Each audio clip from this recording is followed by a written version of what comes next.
What up, gamers? I'm Jason. I'm Julie. And today on Dice and Dragons, we are going to be reviewing the Ghosts Betwixt, published by Innocent Traveler Games and designed by Dustin Freund. Now I'm going to toss this over to Julie, who's going to tell you more about the game itself. So this is a cooperative game for 1 to 4 players. It's intended for ages 14 and above and plays in about 90 to 120 minutes. I'd also like to say that this is a review copy. Yes. And we'd like to thank Innocent Traveler Games for thinking of us, and we'd like to remind our viewers that even though this is a review copy, our opinions will remain the same. Yes. Also, what are you doing in this game? That's what you're here to learn. In this game, you take on the roles of a nice family whose brother has been abducted by the evil Bennert family who run the Worlds of Terror haunted house. You break into the haunted house to save your brother, and you find out that things are a lot more terrifying than it would seem in this kids on bike style game. So you have the two parents. I'm playing Bill. Julie's got Joan. I've got Maddox. Julie's got Avelynn. We're going in there. We're going to be fighting different small monsters, different big monsters. The monsters will even draw cards and get equipment. When we beat them, we'll get drops. We're going to be upgrading our characters, upgrading our talents and skills. So it's everything that we like about dungeon crawls. You've got talent points, all sorts of cool stuff that you can do. These 2 tracks here that you can slide up and down for defense and offense, and lots of cool strategy that you can use in combat. I think I've talked enough about the game, Julie. What do you think? Yeah, I don't know if you mentioned, I didn't hear you mention investigation, but that's one of the parts I like. Yes, you got to investigate, and you'll be opening multiple doors and going through different routes, so the map will be randomized every single time. So yeah, that's the last thing that I missed. So you got it. And on that note, we're now going to grab our drink, grab our fellow family member.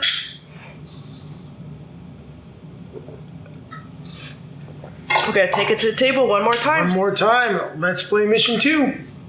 Now we're going to go through a gameplay overview of the Ghosts Betwixt Chapter 1. So as you can see, everyone is set up. We've got our 4 family members. No matter the player count, you will have all 4 family members in the game. Just in terms of keeping things visible, I have Joan and Maddox. Their stance tokens are set up. Their health and family points are on there. Their weapons are equipped. So we'll be using those to build our die pool. Ranged weapons do require ammo. These are their talents, which you will spend family points on to use. They also have some items that are in the accessory slot here, just because I found that was the easiest place to keep them for now. We've got our reference cards. As you can see here, there are other hands that you can have, and then you have slots for head, chest, and feet, so armor that you will be able to equip. Now you may be wondering how armor works. I'll just go over that quickly now. So this is an example of equipment that you can get. This is a Worlds of Terror hard hat. As you can see, it provides 1/4 armor. It's part of a set. It also has some resistances that it can apply for you as well. Now you may be wondering why it's 1/4. Well, if you take a look here on the tan dice, you have the 1/4 defense roll. So if you add up everything and you roll this to 1/4, you'll get a full defense of protection during the fighting phase. Now we're not going to be going through a large chunk of the game. We have so as you can see over here, that I'm just going to move off camera. These are just some of the tokens that we're going to need. Enemies as well as the doors. We've got our dice here for enemy placement as well. I think we've talked enough about just the basic setup that we got, and we're going to go through the phases of the game. I may be rolling for Bill and Avelynn, but their character sheets are not going to be visible. So the game always starts with the exploration phase. So what will you be doing in that phase? Well, you have a couple of different options. You can either move towards a door, get ready to open it with your family members, position everyone, or you can decide to investigate the room. And I just happened to leave the guide out of sight. So if you're going to be investigating a room, you're going to be rolling d6s, and then depending on the amount of successes that you get, you're going to go to this table. Well, this is the surprise events table, sorry. So you'll be going into this book, going past the surprise events table, and seeing what you'll get. So we'll take a look at the investigation table right now. It's a little bit of a spoiler, but this is based on the first scenario, so you'd find it out as soon as you start. So if you get 0 successes, 0 sixes, you'll lose 1 HP and gain 1 towards your offensive stance. If you get 1 success, you'll gain 1 family point and 1 towards your defensive stance. If you get really lucky and get 2+, you'll get to draw a card from the brown equipment deck. Now, what you do in this case is you will spend the family point, and this is one of the reasons I got Joan. She has a total of 6 family points, meaning she will use all of the D6s for her roll. So you roll your max total number of family points, you spend 1, and you see how many successes you get. So in this case, she did not get 2+. We're not drawing any equipment. So she would gain LG1, and I believe it was a family point, so you're just going to gain back what you spent. Just want to make sure it's a family point and not a hit point. So yeah, FP times 1. So you're a little bit more ready and set up for what's going to come next. Now, these characters we've got Bill and Joan using their melee weapons. The kids are using ranged weapons, so we're going to have them decide to open the door. So you can move anywhere you want during the exploration phase. It's only when you get to the fighting phase that your speed, range, and agility will actually matter. So we're gonna go ahead and open this door. So we'll move this off camera here. What we do is we reveal the next map token, which is map 5, and we will take the 3. And I'm gonna just put this in order from left to right, and we're gonna go reveal them step by step as we see what we're going to encounter. So now we just need to go through the tiles, find map 5, 6, 5, and whether it's 5A or 5B, it's going to entirely depend on the mission. So it's going to tell you what's going to happen. Now, one thing I do want to show you, and we're going to just sort of jump ahead here, I'm going to pick a specific room. So let's say we've drawn tile 3A. It's possible to get what's known as a fork in the road. So if we happen to have a fork in the road, we are going to see what we get here. And if we do not have 2 door tokens, so you'll see what I mean, there are door tokens. They look exactly like this. If you do not have 2 door tokens, then what we do is we're going to eventually place doors here, but we are going to reveal one of the rooms. So what we're going to actually do is draw the map token. So this will be map 2. Map 2 gets set up here. And then we're going to draw the 3 fate tokens, not reveal them, and set it up. Behind this door, we place doors in all the open spaces. And because of this fork in the road, we're going to divide the map tokens into an even amount, as best we can, a ratio of 1 to 3.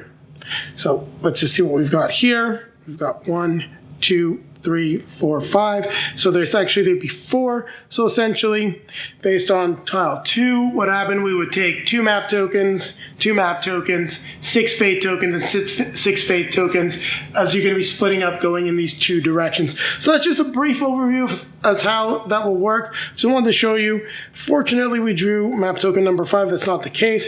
We only have 1 door to worry about. Now, the same thing will happen without the fork in the road in terms of revealing another room if we do not happen to draw a door token. So we reveal this step by step. So first off, luckily enough, we get a door. So nothing to worry about. We have the door that we need. So this can be set aside. Next, see we get monsters number 2. So we then have to go to the mission guide. We'll take a look. Monster 2 represents a guard dog and a Bennert lackey. So what we're going to do is we're going to take a Bennert lackey, we're going to place him in the room, and we're going to place a guard dog in the room. Now they don't go anywhere, we have to roll dice for it. So as there are 8 squares, 1, 2, 3, 4, 5, 6, 7, 8, by 6, 1, 2, 3, 4, 5, 6. We roll the dice, see where they end up. So we're going to have 1 on space 2, 3. So 2, 1, 2, 3. Next, we roll for the other one, so space 6, 2, 1, 2. What we'll then need to do is get their monster cards. So there's a whole slew of them in here. So we've got the guard dogs. And then we've got the Bennert lackey. So we will set them up. Now, one thing that I want to note, and we're going to be spacing things out, but each card is considered to have 6 spaces. The top, 2 on each side, and the bottom, to control up to 6 monsters in each group. Now, some of these are going to require you to draw cards, others won't. So as you can see, there's the beastly with a card draw here, the humanish with a card draw. So you're going to draw these monster weapons. So make a little bit of space between them. So we've got one for the humanish. So he's going to have an extra light green die.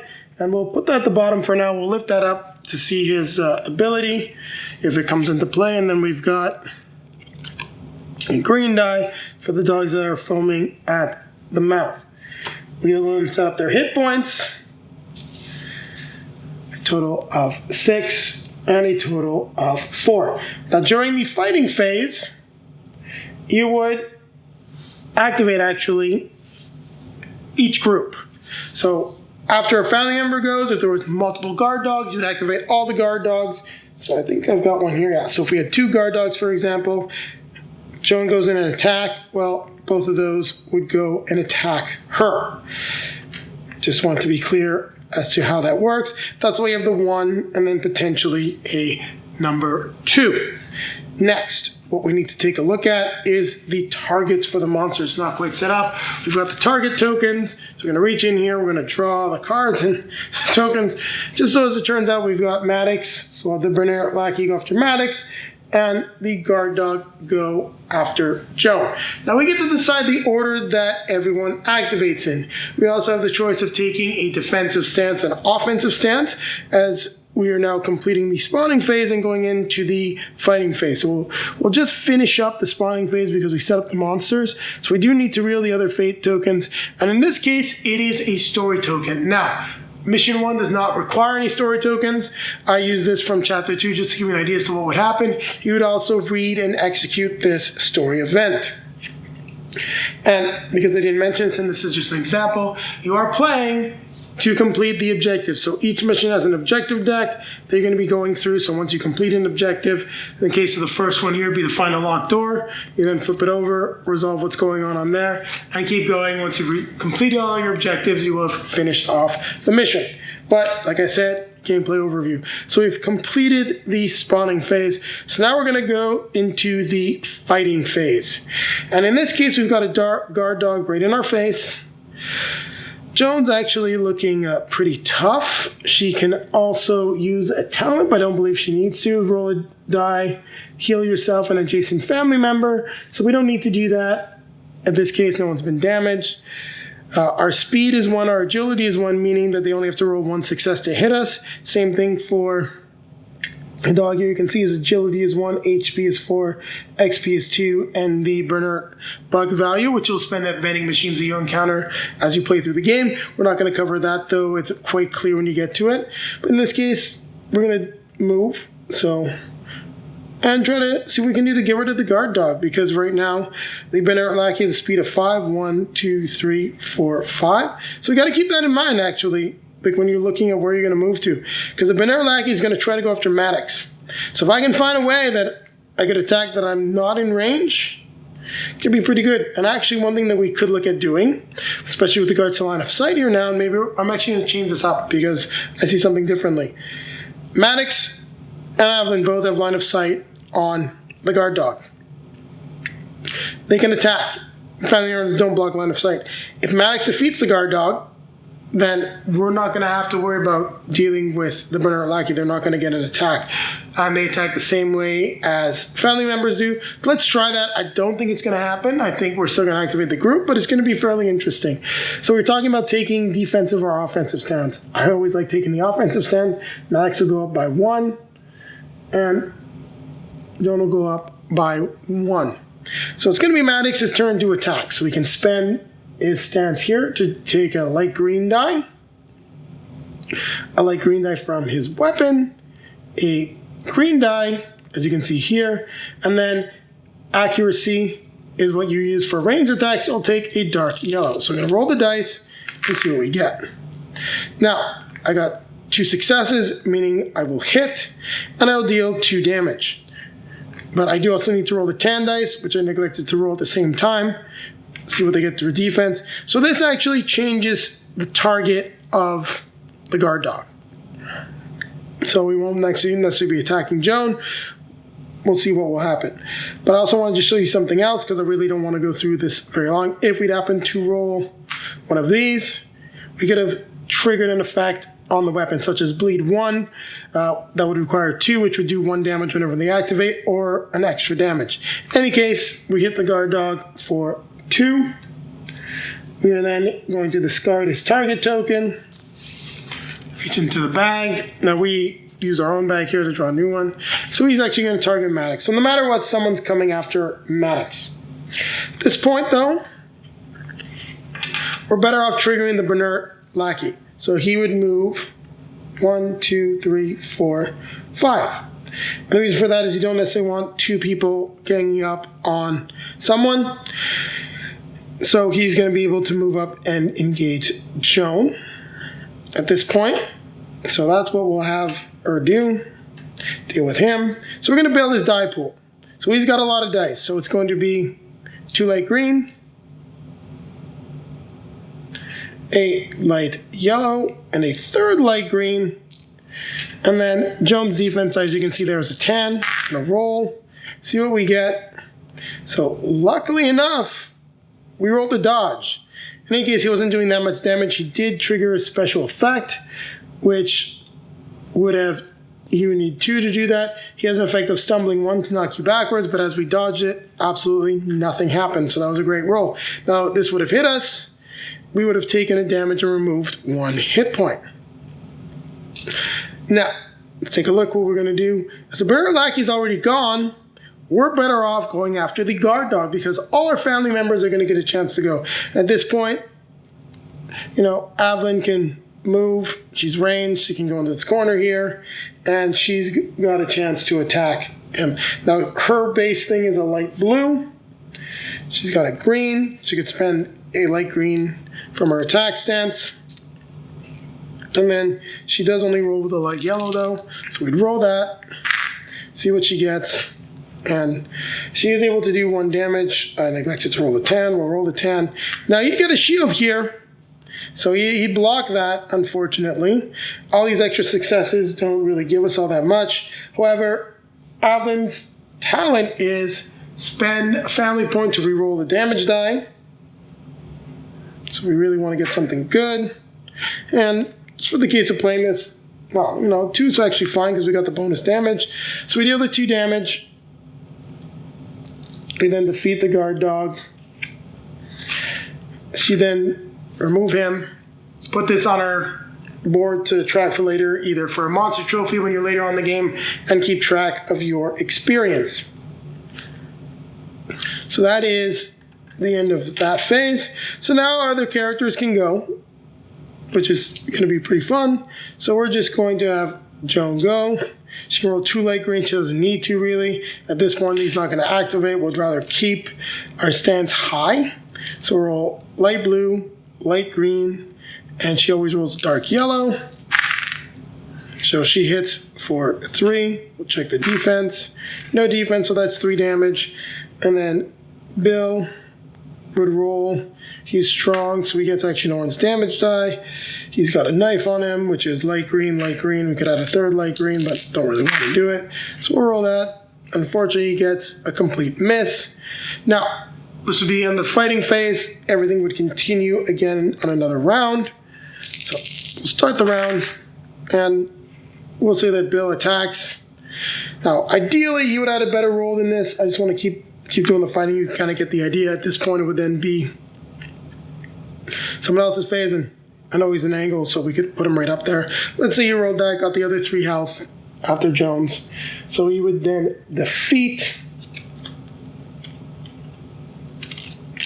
them, and you'd go ahead and draw a card from the drop deck into the fighting phase, and then see what you get. So this actually isn't supposed to be here. These, it's actually good I show you, like the tridents from the blue deck and the green deck get added temporarily. So you go to the drop deck, so you get to draw 1 card from the brown equipment deck, draw from that, and we get these needles, which could be a different type of weapon, so they're ammo projectiles. And we could swap out the rocks and their different types of ammo. So some interesting stuff that you can do there. Now, we could once again go through the exploration phase as we're all done. So we can explore the room. So let's say, for example, if Maddox did it, he'd explore, spend a family point. He got 2 6s, which would be a very nice success. Let's take a look at it quickly because we're just about done going through our gameplay overview here. So if it was 2 6s in room 5A, so you gain a talent point, which is very good actually. So you gain the talent point. This guy would be off the board at this point, and then we'd be setting up our family members, not worrying about speed, things like that, to go through the door. Now, one thing I just want to clarify is agility. Agility is the amount of successes that you need to hit someone. So notice with 1 success we were hitting, that's because both the Bennert and Lack and the guard had 1 agility. Someone had 2 agility, you need to hit them with more. Now in this case, we then open the door, reveal the map token, which would be map 2, and put them face down, story, fate tokens, and then we resolve that and continue playing the game. So just wanted to go through an overview of the game. You got an idea of what you're doing, how you spend your talent points. These items you can use to refill your FP and HP, and that's the basics of the game. Now keep it right here, as Julie and I will be coming back at you with a review of the Ghosts Betwixt. So Julie, the Ghosts Betwixt, something that harkens back to some games that we, well, not just games and franchises that we love. Eager to hear your thoughts on this game. Well, it's definitely reminiscent of a cross between, I'd say, Stranger Things and, I don't know, E.T.? E.T., it's definitely a kids on bike. I wouldn't say it, but... Well, you're, on an adventure. There are monsters. You're kids. You know better than the adults. Feels like a PG-13 version of Descent. A little bit. I don't even know what you're talking about. I'm completely lost. Okay, well, it feels like a more family-friendly dungeon crawl. That's what it's supposed to be. So I did appreciate that. I'm gonna come right out and say there are too many components for me. Like there's so many different elements to it. That I think that's probably my biggest complaint. I like to start with the negative so I can finish with the positive. So I think my biggest complaint really is that there's a lot of different elements and components and different things to consider. It seems like it's more complicated and convoluted than it needs to be. That's my opinion. What do you think? Well, the one thing I'll say is I think that the amount of components and just the way that the rules are laid out, that's something that I definitely would like to see improved, especially if there is ever a second edition. While the Learn to Play guide is very clear and straightforward, I would recommend read the Learn to Play guide, kind of follow through the tutorial, then read the entire rules reference, because we just tried using the Learn to Play as a quick start guide and then going into the rules reference, and that really slowed us down more than I would like. It's not that there's a lot of stuff that's difficult to figure out, there's just a lot of stuff. So it can be a little bit overwhelming in terms of like what Julie's mentioning with the components. Then when you get like a certain, unlock a weapon ability, you get a token that you can use for a reroll. I do think that some of this stuff could easily be streamlined and just, kind of slim this down a little bit and make the game just a little easier to handle. One of the things that I don't particularly like is the lack of standees, because I found that just getting the different standees, putting them in these labeled ones if there's 1 or 2 monsters, that's really clever. I actually really like how these work. I did just find that not being able to have my standees all set up, so I'm facing this monster, facing this monster, facing this monster, did just provide a little bit of a slowdown in gameplay. It's one of the reasons why Folklore the Affliction, which I think this game reminds me a lot of in terms of referencing the book, having different investigation elements, and just having a little bit of that free narrative, which I think is really cool how you develop the map, which we'll talk about in a moment, works well. But we have the miniatures version. The reason why we have the minis is so that the minis are all out and available and easily accessible. So that's just one of the things that I didn't like. I think really, when it comes down to it, all of our complaints are more in terms of the speed of the game versus, like, just having maybe things a little more accessible so we can play through the missions faster. Yeah, I mean, and it's a little jarring compared to other games we've played, how unequipped and how weak these characters are, but it's very thematic because they're a family who picked up whatever they could find in the house, and you're not walking around with major weapons. Well, you rush out the door, and this is a Kids on Bikes themed game. Like, not actual Kids on Bikes, that is a whole franchise, but that's what that genre of movie is called. You're beating up the bad guys with fireworks, you're using traps that kids would set or that parents would, find in the back of a truck, and in that respect, it is very thematic, and I really like the way that it works. And I said the game being family friendly, even though it's creepy and eerie, the bright colors, the bright colorful dice, everything pops to make this very inviting for families, so that you might not want to play it with really young kids, but if they do enjoy things that are a little bit fantastical, on even things like Troll Hunters or any type of fantasy show, it's really not going to be all that jarring for them. Things also like the box trolls and things like that really sort of feel like it has a similar theme and art style to this. Maybe this might be a little bit scary, but that's okay because you're playing with your parents. Your parents are there to, make you feel better.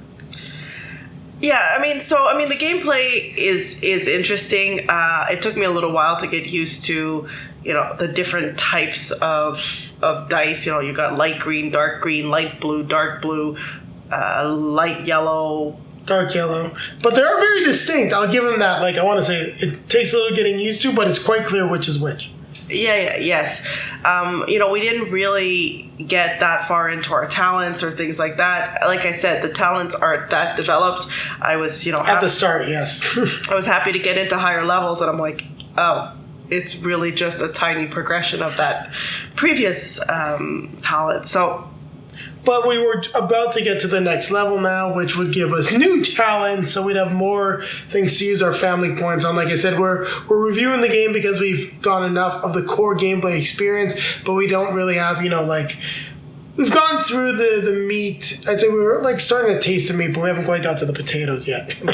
I start with the potatoes. What are you talking about? Anyways, so as you said, it's an interesting way to pull out the map. There's a lot of randomness to it that what makes the game replayable, I would say. So let's talk about that. Is the game is going to change up every time you play it because you're going to have the different fate tokens. You also have the different, and I don't have one hand. I'll hand it here, the different map tile tokens, which are going to create a different scenario every single time because the way you progress, getting the doors and the way things spawn will never be the same, which I think is really cool.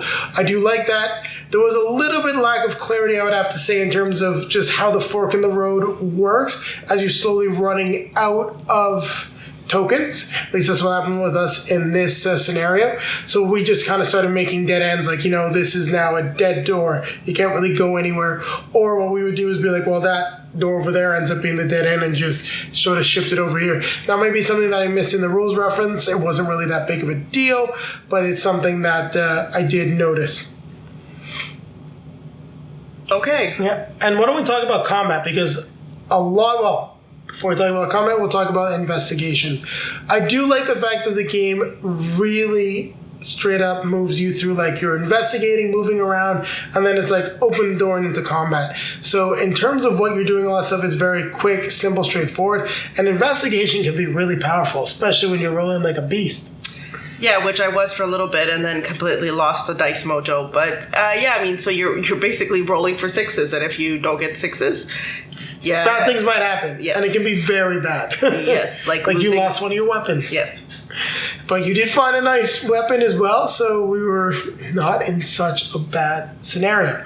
Combat I do really like, actually. Building the dice pool I find is fun. Rolling all the dice at once is cool. It's simple, straightforward, but also very strategic. Now, it's something that you're going to figure out more and more as you play the game when it comes to like getting more abilities to cripple, stumble, working together as a family to really try to limit and even potentially eliminate the effectiveness of characters.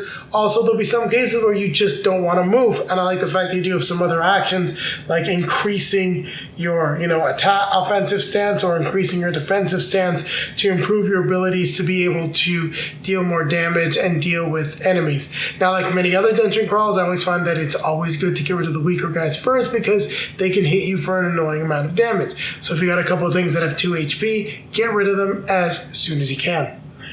And I did like our family members' abilities. We didn't really get it largely into Joan's ability.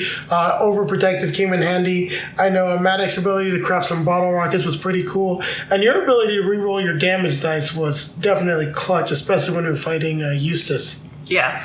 I mean, the one thing that was a little frustrating was, the quarter and half when it comes to attack or even defense, because at least at the beginning, when you get up, it feels like, okay, I got a quarter hit, I hit a, or I got a half a hit and I got 4, so I should be able to hit him for 2 because I kind of muffed on it. But no, that's not how it works. I actually, at the start it was a little rough. I am actually a lot better with the half than the quarter and the third. I get where it's going. I mean, you can kind of see it here. The Worlds of Terror have it's a quarter defense, so you can eventually like beef up your defense because on the 10 dice, I think it's this one right here, there is a 1/4 defense. So if you've got 3 pieces of armor, you get this symbol. Well, then guess what? You're going to potentially have a nice full shield, so you're going to block 8 damage. It works. I think I would have preferred seeing halves or whole values. That's just what I'm used to. It was something that, as Julie said, was off-putting, but at the end of this, it doesn't really bother me anymore. No. It's something that you'll get used to. It's just makes the game a little bit trickier to get a feel for. But like I said, everything that you're doing is clear, straightforward, and you just need to often look in the rules reference to figure it out. The drop deck, which is over in the corner there, caught my eye for a second. Now, what do you think of the story? It's okay. I mean, it was entertaining. It wasn't the best story we've read. I mean, it's no Lord of the Rings, but it was entertaining. Yeah, I'd have to say I do enjoy the story. It feels exactly kind of like like an 80s movie Kids on Bike story. You're really only getting part of it, and more of it will get revealed as you go on. And so far, 2 missions in, I really like what we're seeing. I like the characters. I like the Bennert family, and I really want to know what the heck's going on in this weird, creepy haunted house. And I get the feeling like we're probably going to be maybe getting a new character. I'm not sure as we get closer to potentially rescuing our brother. Also, I do like the family itself, like the fact that we've got Bill and Joan, the parents, and what looks to Bill be like, looks like Stephen King. He does look a little bit like Stephen King, but you've got almost like this foster family, and that they're really tight knit and close together. And I thought that was really cool. It kind of made me think back to the film Shazam, just because of the way that was with the Marvel family and that. And apologies for the quick fade there. We've got a little guy that's under the weather, which means the parents are getting a little bit under the weather, so we just had to do a little quick edit there. But where we were going was just discussing the family and the family dynamics overall with Bill and Joan, this really cool foster family that's come together, that really loves each other, that are willing to risk their lives for each other, is something that I really like. I like the fact that, Maddox is in a wheelchair. We've got Avelynn as the goth teenager. Everyone feels different and distinct and like a real family. So it really fits well with the theme of the game. I also like the fact that the enemies are very different. Than they range from human enemies to monster enemies, and the fact that they even get some gear and that there's drops as you're defeating people. You get random drops, so it also has a little bit of that video game dungeon crawl aspect that is always fun and I really enjoy. Overall, I gotta say, this has been a very fun experience. It's something very different than anything else that we have in our collection, except for the actual Kids on Bike game. But even then, it's not a dungeon crawl. But that's probably the only thing we have that even feels anything remotely like this, and they're not really comparable. Yeah, I definitely like the dungeon crawl aspect of this. It's been fun, like you said, the combat and the drops and picking stuff up and finding stuff, and having that has been fun. I mean, the investigation too. It's all very thematic, and it's been fun. All right, so Julie, what is your score for the Ghosts Betwixt? It's a 7.5. 7.5. I'm going to give this one a little bit of lower score than you. It's a 7 for me. It's a solid game. I think it's going to fit well in the collection of anyone that likes dungeon crawlers. As the one that was doing most of the reading of the rules and going through the references and setting up the standees, if things were just a little bit more streamlined, I would probably enjoy it more. I might even recommend that I would probably scan some pages or even shrink them down. For example, like just the treasures that you can potentially get the treasure list. And if some of those things were just a little bit more accessible, for example, included with the objective cards, so I wasn't going into the book, it would save me just a little bit of time. And that's something that I would like to see from a second edition, or this is chapter 1. Maybe we'll see some refinements in the whole system in chapter 2, which should be coming to Kickstarter at some point this year. So make sure that you check it out. On that note, it's time to like, comment, subscribe, hit the bell to be notified when we have new content for you. And take a look down below in the video description. You'll find links to all of our social media feeds, Facebook, Twitter, Instagram. If you'd like to see pictures of Julie and I playing the Ghosts Betwixt, there'll be plenty on those feeds. Also down there is a link to multizone.ca, a great Canadian game store. Click that link. You get 10% off your next purchase, and it's a great way to support the channel. So a portion of that purchase will be returned to us, and then popping up in front of us will be links to some of our previously released videos. Over here will be our most recent release, and as it's the only thing that even remotely resembles it thematically, over here we'll take you back to a review and how to play of the Snallygaster Situation, the Kids on Bikes board game, and I almost forgot the name, but I somehow pulled it out. And then we're now going to grab our drink, fellow family member. We're going to keep playing games. Keep playing games. Eager to see how this one ends.